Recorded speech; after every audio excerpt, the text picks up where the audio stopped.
કાલ પપ્પાને દિલ્હી જવાનું છે, પછી બહુ બધી ચોકલેટ છે. હા, પણ એમાંથી એક ખાવાની છે. વહેલું ઉઠી જવાય. દિલ્હીની ધરતી ઉપર પહોંચી ગયા છીએ હું અને નરેશભાઈ. નરેશભાઈ, તમારી આંખમાં પાણી છે કે નથી? ના નથી. આર યુ દે? जिसकी बातें ऐसे छू जाती है जैसे बारिश की बूंदें मिट्टी को महका देती है. વેલકમ ટુ પીહુકી કરબલાત. આજે અમને બહુ મોડો બ્લોગ સ્ટાર્ટ કર્યો છે. એકલે પપ્પાને અહીંયા કેમેરો રાખ્યો. મમ્મી આજો દાંત કરતી આમ ઊભી છે.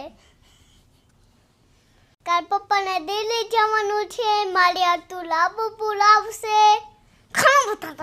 ઘણા પપ્પા, જ્યારે સેન્ટા ક્લોઝનું દિન આવે ત્યારે પહાડ હોય ને, પહાડ એની ઉપર બરફ પડે.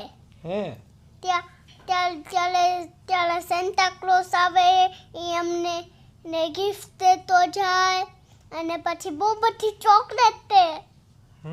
હા, પણ એમાંથી એક ખાવાની છે. ઓકે. એક કાર. અને બાકી બધી ફેંકી દેવાની.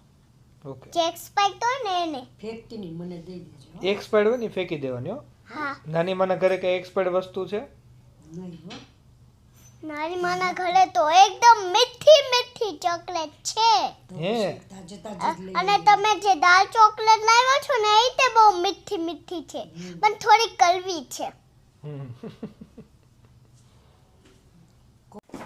જો તમે પાછું પેકિંગ થઈ રહ્યું છે. આપણે જવાનું છે દિલ્હી. જ્યારે તમે દિલ્હી ગયા હતા ને, નાના હતા ત્યારે એક છોકરો હતો ને, એ તમારી આલે એ તમને અહીંયા માથામાં પથ્થર માર્યો, એનાથી તમને અહીંયા લાગ્યું છે. એટલી જબરદસ્ત સ્ટોરી મેકર છે આ છોકરી. ગમે તે સ્ટોરી ગમે ત્યારે બનાવી નાખે. ક્યાંથી ક્યાં બધું આવું બધું ક્યારે વિચારે તું બેટા? ભગવાનને શીખવાડ્યું. ભગવાને શીખવાડ્યું તને? બીજું શું શીખવાડ્યું ભગવાને? બીજું એમ શીખવાડ્યું કે અમને પપ્પાની વાત માનવી જોઈએ, તો હાથે શીખી ગઈ. પપ્પા, મેં એવું રીતે શીખ્યું છે.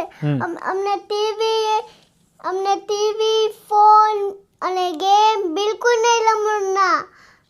અમને બિલકુલ નહીં રમવાનું. અમને ખાલી અમારા પપ્પાની હારે અને ફેમિલીની હારે બારે રમવાનું ખાલી. જો કમ્પ્લીટ આપણું બેગ પેક થઈ ગયું છે. કયું કીટ? ઓલું કીટ એ જો ભૂલાઈ ન જાય સવારે. એમાં જ થોડુંક ફેસ વોશ ની નાખવાનું છે. પપ્પા, તમને દિલ્હી તો બિલકુલ નહીં જવા દઉં. કે હું તમને અહીંયા ઘૂમવા દઈ, તમારા પેર પકડીને ચોટી જાય. ગુડ નાઇટ અને જય માતાજી. કાલે મળીએ સવારે, બરાબર? હા. 2-3 દિવસ દિલ્હી છું એટલે બહુ વ્લોગ નહીં શૂટ કરી શકું, પણ તોય ટ્રાય કરશું જેટલું થાય એટલું. ઓકે.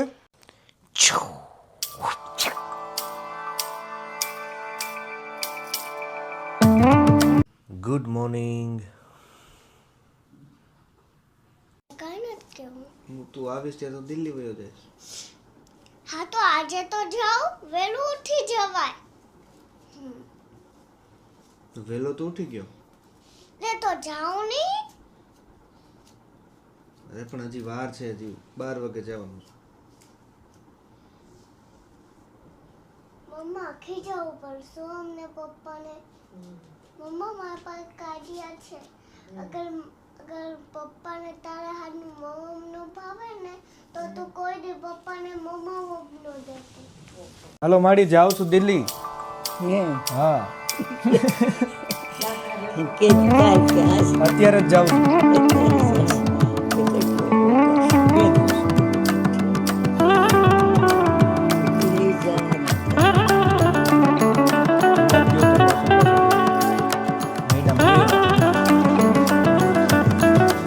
આ વખતે કઈ લાવું કે આ વખતે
દિલ્હીની ધરતી ઉપર પહોંચી ગયા છીએ હું અને નરેશભાઈ, મારા ખાસ વરિષ્ઠ મિત્ર, આમ તો સિનિયર કહેવાય, સિનિયર એડવોકેટ ને લો ઓફિસર છે. અને દિલ્હી આવ્યા છીએ એક સરકારી કામથી, પહોંચી ગયા છીએ. પણ જો અમારી હાલત કેવી છે તમને બતાવીએ.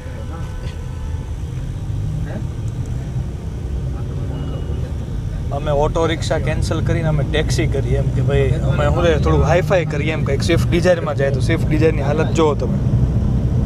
જો એસી છે નહીં, પંખા ચાલુ કર્યા નથી, કાંઈ ઠેકાણું કોઈ કાચ બાચ કાંઈ ખુલતા નથી. આવી હાલત છે નરેશભાઈ. શું કેવું તમારે? કયો શું કરશો, આપણે જઈ ત્યાં ગમે એટલું કરીએ. બીજું કે પાછું એ એક બેડ ન્યૂઝ એ કે પછી અમારે જ્યાં રોકાવાનું હતું એ ત્યાં રૂમ ફૂલ, હા, એટલે બીજા હોટલે જવું પડે. એટલે હવે બીજા હોટલે જવું પડશે. જે સરકારી રેસ્ટ હાઉસ છે અમારું એ પેક થઈ ગયું છે. તો હવે અમે પ્રાઇવેટ હોટલ ગોતીએ છીએ. આને કહેવાય કઠણાઈ. નરેશભાઈ શું છે, શરમાય છે બહુ. એમ થાય કે ભાઈ કેમેરાની સામું ક્યાં બધું બોલવું એમ. પણ તમે તારે બોલો જે મનમાં આવે, પણ સારું બોલજો. તો આ દુનિયાને હું પામમાં જતો હતો, આ દુનિયાને. વાહ ભાઈ વાહ. દુનિયા આખી ઢંઢોળી, આખી દુનિયા ભર્યો, કોઈ મળ્યું નહીં. મળ્યો મારો મિત્ર એક એવો કે જેણે મને સંસાર તારી અને દુનિયા દેખાડી. વાહ.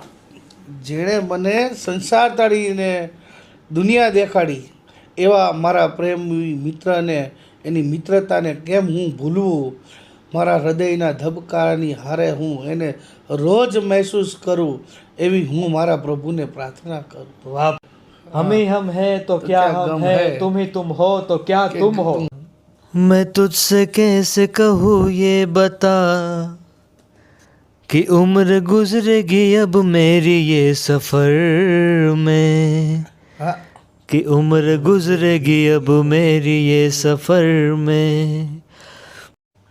ભાઈ અમારા નરેશભાઈને ગાવાનો એટલો બધો શોખ છે કે તમે વાત જવા દો. નહીં કંઈક એવા એવા નવા નવા ગીત લાવે છે ને કે આપણે લગભગ કોઈથી સાંભળ્યા જ નહીં હોય. સાંભળો તમે ખાલી જુઓ. ગાઓ તો નરેશભાઈ. रूप सुहाना लगता है, प्यार सुहाना लगता है, तेरे मेरे बीच में जानम. कौन है ये लोग, कहां से आते?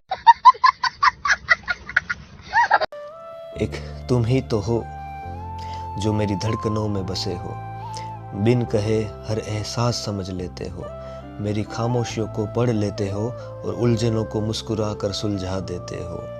एक तुम ही तो हो जिसे चाहना अब मेरी आदत बन गई है, जिसकी मौजूदगी अधूरी शामों को पूरा कर दे, जिसकी यादें तन्हाई को भी महका दे, जो सिर्फ पास होने का एहसास नहीं बल्कि हर पल जीने की वजह बन जाए. एक तुम ही तो हो जो लफ्ज़ों में नहीं एहसासों में बसते हो, जो दूर रहकर भी सबसे पास लगते हो, जिनसे जुड़कर जिंदगी को एक नई कविता मिल जाती है. तुम वो हो जिसे देखकर मेरा दिल खिल उठता है, जिसकी बातें ऐसे छू जाती है जैसे बारिश की बूंदें मिट्टी को महका देती है. कई बार सोचा खुद को रोक लूं, इस दिल को समझा लूं, मगर हर बार धड़कनों ने यही कहा कि एक तुम ही तो हो जो दिल के सबसे करीब हो. एक तुम ही तो हो जो दिल के सबसे करीब हो.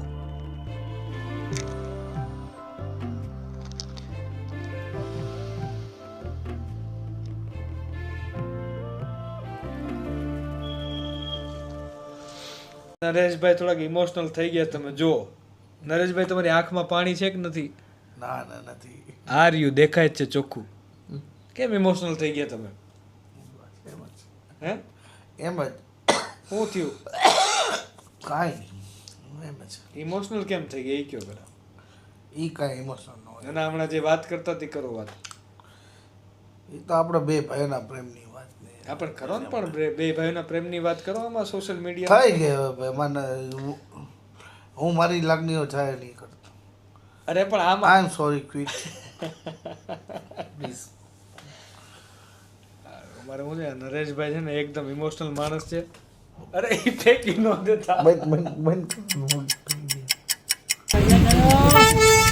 કેમ છે નરેશભાઈ, મજા આવે છે ને? જો ભાઈ આ નાસ્તો ફ્રૂટ બધું લઈને જાય રહીએ હોટલે, કારણ કે હવે ખાવા પીવાના કંઈ ઠેકાણા ત્યાં છે નહીં, કારણ કે આવું નસીબ ખરાબ હોય ને એટલે આવું જ થાય આમાં.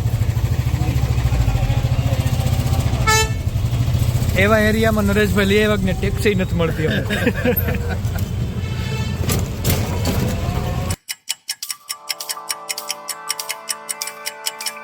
બસ જો આજે હવે દિલ્હીમાં છેલ્લો દિવસ છે, અને સુપ્રીમ કોર્ટનું કામ બતાવે રાતની ફ્લાઇટથી રિટર્ન.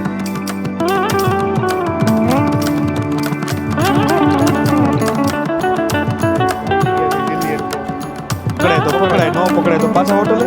ના ગમે કરે પકડી લેશું. ગમે એમ કરીને ક્યાંથી પકડાય? જો ટાઈમ ફૂલ થઈ ગયો, ટાઈમ ફૂલ થઈ ગયો. ભલે આપણે એરપોર્ટ તો પહોંચી ગયા ને, એરપોર્ટ તો પહોંચી ગયા છીએ. ઠીક.